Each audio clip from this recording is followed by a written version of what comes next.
لا الہ میں پہلا کلمہ دو جز ہے، دونوں جز کے پہلا جز اس کو دیکھا جائے تو پہلے توحید کے اس بات میں اس سے پہلے سب سے پہلے شرک کی نفی ہے، باطل خداؤں کی نفی ہے۔ جب تک آپ باطل خداؤں کی نفی نہیں کرتے اس وقت تک آپ کی توحید ثابت نہیں ہوتی۔ لا الہ الا اللہ، کوئی الہ نہیں ہے، کوئی معبود برحق الہ نہیں ہے، نظر آنے والا ہو یا نہ نظر آنے والا ہو، سمجھ میں آنے والا ہو یا سمجھ سے بالا ہو، زندہ ہو مردہ ہو،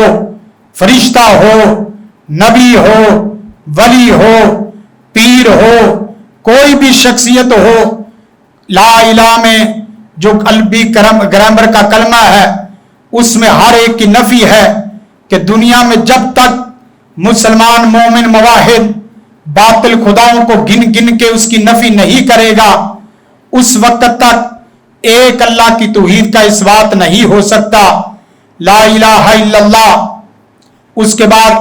ایک اللہ کی وحدانیت کا اقرار ہے۔ یہی باتیں نماز کے اندر، یہی باتیں اذان کے اندر، یہی باتیں کلمہ شہادت میں،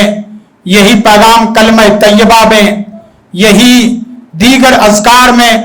آپ کوئی ذکر اٹھا کے دیکھ لیں، کوئی دعا اٹھا کے دیکھ لیں، کوئی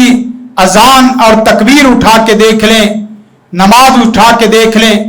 ہر ایک میں ایک ہی پیغام ہے، عقیدہ توحید، اللہ کی توحید کا اقرار اور باقی چیزوں کا انکار ہے۔ زندگی شعور سے، الحکمہ انٹرنیشنل۔